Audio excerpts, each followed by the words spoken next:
Ethan Ward hated nights at the morgue. Day shifts were manageable, bodies came in, paperwork was done, and people moved on. But nights were different. Nights were quiet, suffocating, and filled with attention that clung to him like static.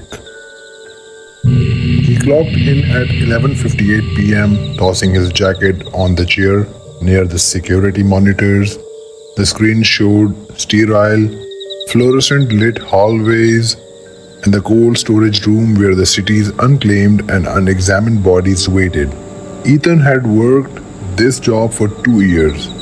He had seen everything: burn victims, car accidents, even crime scenes horrors. But he had never gotten used to the silence. The morgue had its own sound: the faint hum of refrigeration units, the occasional metallic clang of pipes, and his own footsteps echoing too loudly. Tonight was different. It was heavier somehow, like the air itself didn't want him there. He scanned the logbook: 3 bodies in storage, 2 from a highway crash and 1 John Doe pulled from the river earlier that evening. Ethan's job was simple: check the temperatures, update files, and ensure nothing malfunctioned. As he stepped into cold storage, his breath turned visible in the chilled air. He wheeled open drawer 3 and checked the tag: John Doe, unidentified male, early 40s. His eyes lingered on the face, pale, swollen from water exposure, mouth slightly open as if mid-sentence. The light flickered. "Not tonight," Ethan muttered, tapping the fixture. When it steadied, he moved to close the drawer but froze. The corpse's eyes were open. He stepped back, heart pounding. He knew they had been shut moments ago. He always checked for details like that.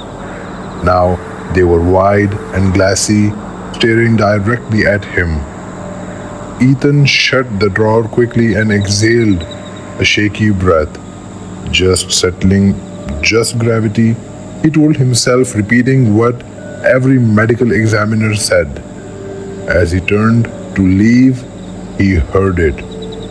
A whisper. It was faint, barely audible, but distinct. "Cold." Ethan spun around, every hair on his body standing up. The drawer was closed, locked as it should be. No one else was in the room. The whisper came again, slightly louder. "So cold." His knees weakened. He grabbed his radio. "Control, this is Ward. Anyone near cold storage?" Static. No response. Then from behind him, 3 words, clear and unmistakable. "Help me, Ethan." Ethan's fingers tightened around the radio, but it remained dead, just static. He slowly turned toward drawer 3, pulse thundering in his ears. "This isn't happening," he whispered, more to himself than anyone else. The metal handle was frosted from the cold, but now faint condensation was rising off it, as though something warm breathed inside. Ethan hesitated before pulling it open again. The John Doe lay exactly as he had left him, eyes now closed, mouth slightly open. No movement, no sound, no unusual, except for one thing. The body tag was gone. Ethan blinked hard. He knew he had tagged it. He remembered looping the plastic strap around the toe. Now it lay empty, dangling. His stomach turned. He shut the drawer, backing away. Then the whisper came again, but this time it wasn't faint. It was everywhere, echoing through the cold room like multiple voices layered together. "Help me, Ethan." The overhead light buzzed and dimmed. The temperature monitor on the wall spiked briefly before returning to normal. "Okay, I'm leaving." Ethan tried to head for the door, but it slammed shut with a metallic thud, sealing him in. He rushed to the keypad, punching in his override code. It flashed red. Access denied. The refrigeration units clicked off one by one until silence fell thick and heavy. Only his breath remained, fogging in the freezing air. Then something moved. From the far end of the room, drawer 7 slowly rolled out on its own. The metallic squeal echoed, stabbing through his nerves. Inside lay one of the crash victims, the man with half his face crushed, except now that ruined mouth opened slightly. "God," it whispered, air hissing out like wind from a punctured tire. Ethan stumbled back, crashing into one other drawer. A loud metallic bang answered from inside that one, like fists pounding. Then another, and another. Within seconds, all the drawers were rattling violently, metal clanging as if the dead inside were trying to claw their way out. The whispers grew louder, a chorus of agony. "Help us, Ethan! Let us out!"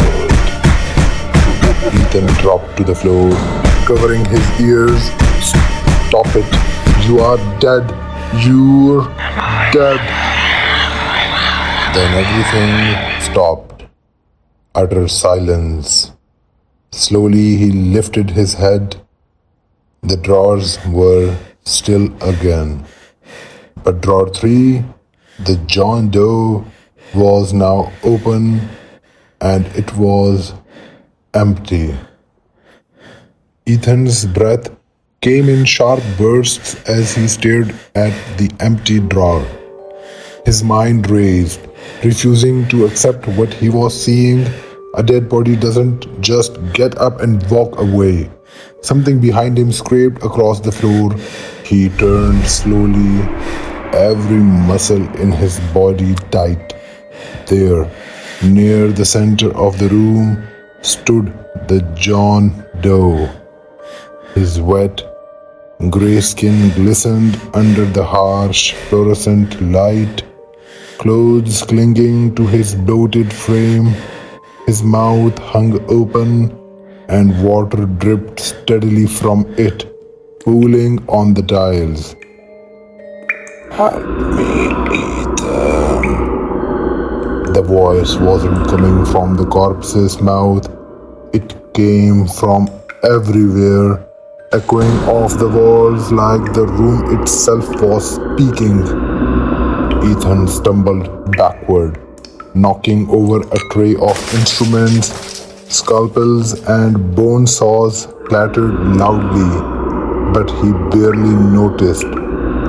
"You're not real," he shouted, grabbing a scalpel like a weapon. The John Doe tilted its head. Its neck creaked with the sound of breaking sticks. Then it smiled. The morgue lights cut out, plunging the room into darkness except for the faint green glow of the emergency exit sign, which now flickered like a dying candle. "Ethan," whispered dozens of voices. Some sounded like men, others women, others children, all of them in pain, all of them calling for him. He backed into the door, pounding on it with his fists, but it wouldn't budge. Behind him, the drawers began sliding open one by one, metal screaming as the dead inside stirred. Limbs twitched, heads turned, milky eyes rolled toward him. One of them, a woman missing half her jaw, crawled out, her fingers scraping sparks from the floor. She gurgled. Ethan screamed and bolted toward the opposite hallway, but the lights there flickered on just long enough for him to see what waited. The John Doe blocking the path, mouth impossibly wide now, stretching down his chest, teeth like broken glass. You took the night shift. The voices boomed in unison. So you belong to Earth. Something grabbed his ankle. He looked down to see pale hands reaching from the floor grates, pulling hard. He slashed at them with the scalpel, but more hands burst from every vent, every drain, clutching, grabbing, dragging. The John Doe stepped forward, its face now inches from his.